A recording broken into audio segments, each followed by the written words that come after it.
Hello and welcome to another An Old Man Watches, and today I'm going to be talking about 1986 science fiction schlock, Eliminators. You have to say it that way. They certainly do in the trailer.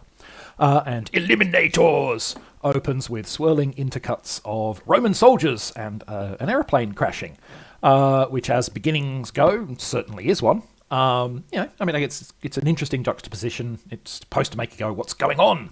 And what's going on, we discover when we switch to a laboratory where a scientist with evil hair and his cringing lackey are madly twiddling dials and pressing knobs on big banks of computers. As they do say, they dump a whole lot of exposition about retrieving the device and that this device contains the Mandroid. When said Mandroid emerges from the device, he has a Roman shield with him. Dr. Evil Hair is much excited. The experiment was a success. He has developed working time travel. Dr. Evil Hair now decides the Mandroid is excess to requirements and orders it destroyed. Cringing Lackey suddenly finds a backbone, however. He, is aware that that Mandroid is partly human, and he doesn't carry through on the order. The Lackey eats a bullet for his defiance, but as is the way of such things, he has time before expiring to give the Mandroid some advice. He tells him to go in search of someone named Colonel Hunter. And then he gets and dies. The Mandroid is the human and tank tread centaur combination in front and centre of the image on your screen. Cringing Lackey's sudden lack of cringing stems from respect for the rights of the human half. He's not, as far as I can tell, some kind of tank tread rights activist.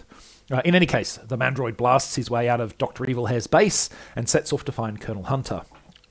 This is the launch pad for a truly gonzo adventure to thwart the evil schemes of Dr. Evil Hair. Now, for me, Eliminators is an interesting film to talk about because, on the one hand, it is unquestionably a terrible movie. But on the other hand, I had a great time watching it.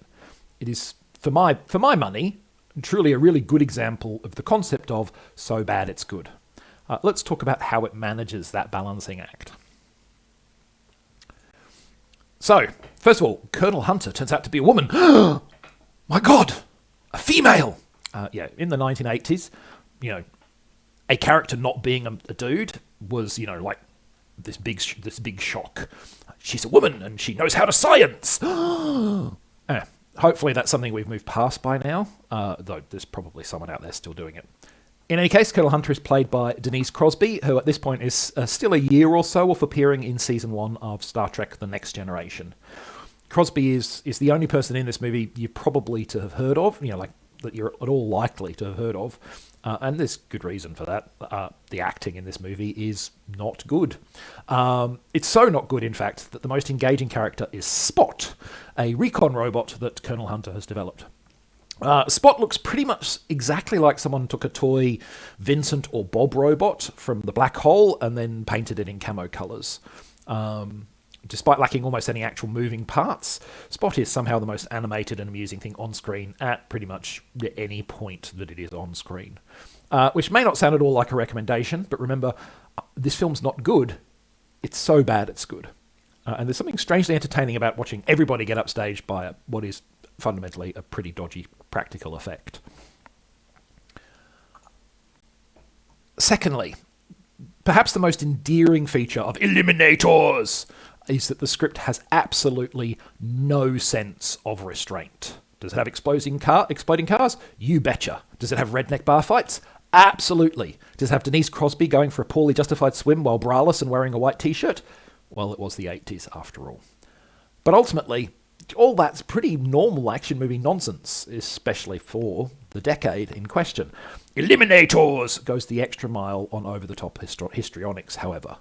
Not only does Dr. Evil Hair get a new, even more evil haircut for the final confrontation, but he turns up for said encounter in gleaming gold body armour while toting an arm-mounted laser cannon.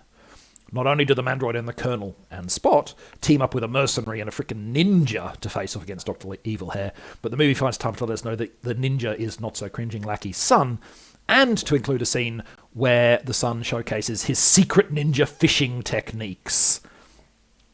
Look, the best so bad they're good movies of any decade, but particularly of the 80s, which was a decade of excess in general, often have this sense of being written by an overly stimulated 12-year-old boy, where everything is constantly turned up to 11, Spinal Tap style, even though the movie's actual resources are at best a 5 or a 5.5.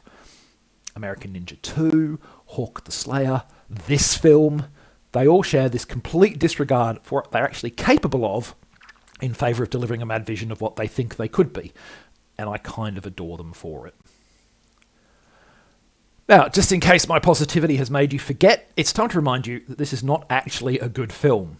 The acting is poor, the fight choreography isn't very good, and the script, however endearing I might find its wildly gonzo antics, certainly has its flaws. On a couple of occasions, the movie lampshades how far-fetched it all is, which comes across as a kind of desperate, we know we're silly, wink to the camera. And look, drawing attention to your movie's silliness can be a risky strategy. I think it was a mistake here. One of the wonderful things about American Ninja 2 and Hawk the Slayer, which I just referenced, is that they appear to be completely oblivious to their own massive shortcomings. And I'd really kind of prefer this film to be similarly sanguine. Yeah, it should just ignore the fact that it is not capable of being the movie it wants to be and just try to be that movie. This wink, wink, nudge, nudge, we know we're not really this, we know we're really kind of not very good, undermines the film, I think. Eliminators also makes a mistake when it tries to mix dramatic pathos with slapstick comedy in its conclusion. That's a difficult balancing act, even for a good script written by people who really know what they're doing. It's certainly beyond the capabilities of the people writing this. The resulting mismatch of tones makes, for me, for a misfire of a finale. Still, overall, in my opinion, the good bad outweighs the just plain bad of Eliminators. And if you have a penchant for that sort of thing, as I most definitely do, you'll probably like it too. So that's it for this movie.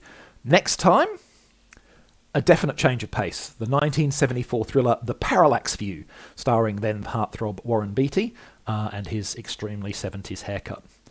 But that's next time. Until then, thanks for watching this video, and I hope you enjoyed it.